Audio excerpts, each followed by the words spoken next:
নদিয়া জেলার বিভিন্ন প্রান্তে কত লোকশ্রুতিই না ছড়িয়ে আছে। লোকশ্রুতি ইতিহাস নয়, কিন্তু লোকশ্রুতির মধ্যেও লুকিয়ে থাকে ইতিহাসের বহু মূল্যবান উপাদান। পাওয়া যায় অতীত দিনের বহু রহস্যের সন্ধান। আজ চলে এসেছি নদিয়া জেলার অন্তর্গত মায়াপুরের সন্নিকটেই বল্লাল ঢিপির কাছে। এখানে এসেই চোখে পড়বে পাতলা ইটের গাঁথুনি, পুরু দেওয়াল, যজ্ঞবেদী, জল নিষ্কাশনের মকর মুখ, অজস্র ভাঙা পাথর, ইটের টুকরো ছড়িয়ে আছে জ্যামিতিক মাপে কাটা কতগুলো বড় পাথরের খণ্ডেও। পাথরের গায়ে ফুটো রয়েছে, বড়, মাঝারি, ছোট আকারের প্রকণ্ঠও রয়েছে। অনেকটা জায়গা জুড়ে এই ঢিপি বা ধ্বংসস্তূপ। পশ্চিম দিকটা উঁচু হলেও পূর্ব দিকটা বেশ ঢালু। এখানে যেসব পুরাবস্তু পাওয়া গেছে সেগুলো সংরক্ষণের ঘরেই থাকার কথা, কিন্তু সে ঘর বন্ধ। প্রহরী আছে, কিন্তু দেখা মিলল না তার। অগত্যা বৃদ্ধা মিয়াজুলকেই ধরতে হলো। সেই যা বলল তার সংক্ষেপে হলো, ছোট থেকেই এই ঢিপিকে বল্লাল ঢিপি বলে জানে। এখানে জঙ্গল ছিল, বেশ কয়েক বছর আগে কলকাতার বাবুরা এসে খোঁড়াখুড়ি করেছিল, কি যেন পেয়েছিল, কিন্তু সেসব নিয়ে চলে গেছে কলকাতার ওই বাবুরা। এখানে যেসব পাথর ছিল বড় বড়, তা এখনও অনেকের বাড়িতেই আছে। ইটও নিয়ে গেছে কতজন। নাম কেন বল্লাল ঢিপি হলো সে সম্বন্ধে মিয়াজুল জানে না কিছুই। ঢিবি থেকে বেরিয়ে এসে বাজারে এলাম। বয়স্ক আরও 2-3 জনকে ওই ঢিবি সম্বন্ধে প্রশ্ন করলাম, কিন্তু সঠিক উত্তর মিলল না। মনের মধ্যে ঘুরতে থাকলো একরাশ প্রশ্ন। এই মন্দির কার আমলে তৈরি হয়েছিল?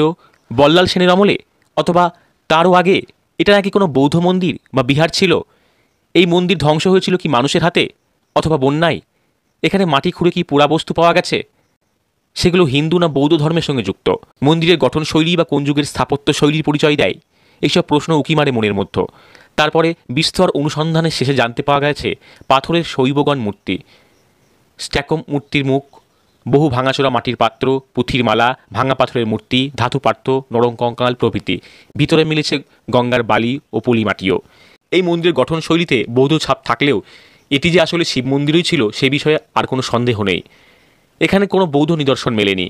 ভারত সরকারের প্রত্নতত্ত্ব বিভাগ এখানে খনন কাজ চালানোর পর এটিকে 10ম-11শ শতাব্দীর শিব মন্দির বলেই ঘোষণা করেছেন।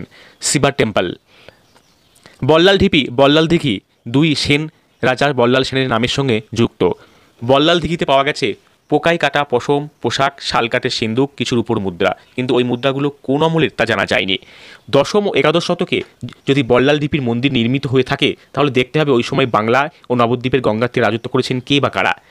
পাল রাজারা 750 থেকে 1161 খ্রিস্টাব্দ পর্যন্ত বঙ্গ, বিহার, উড়িষ্যা, আসাম রাজ্যে বৃহত্তর বঙ্গ ও বঙ্গের বাইরেও রাজত্ব করেছেন সুদীর্ঘ 400 বছর ধরে।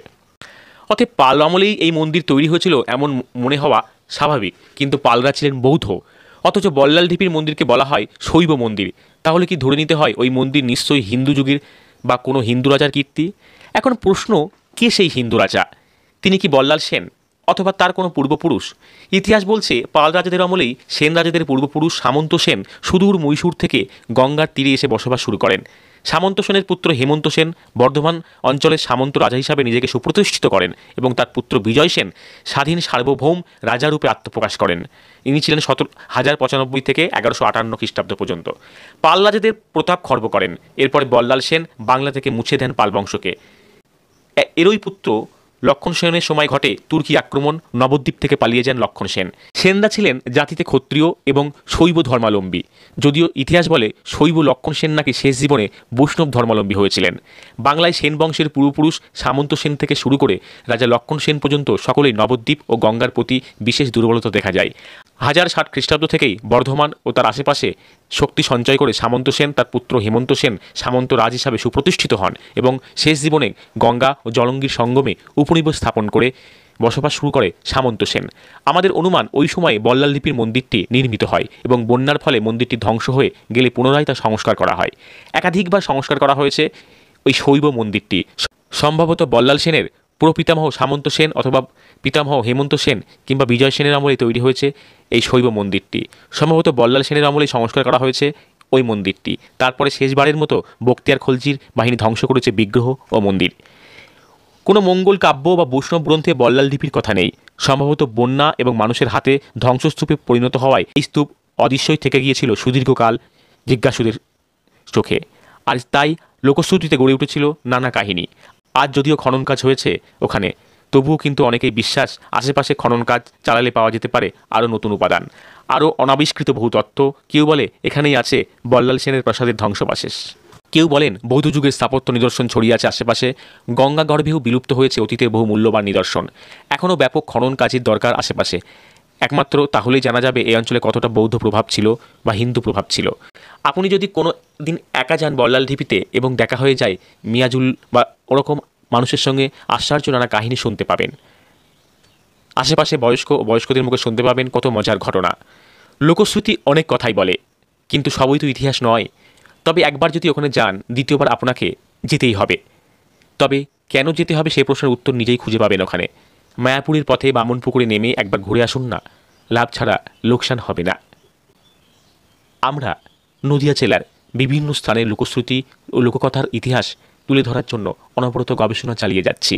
আপনারা চাইলে আমাদের কাছে হাত মেলাতে পারেন। কোনো স্থানের ইতিহাস জানতে চাওয়া বা আমাদের কোনো তথ্য বা ইনপুট দিয়ে সাহায্য করা বা আমাদের কোনো ভুল সংশোধন করে দেওয়া কমেন্টের মাধ্যমে বলতে পারেন। আমাদের টিম আপনার সঙ্গে যোগাযোগ করে নেবে। ধন্যবাদ।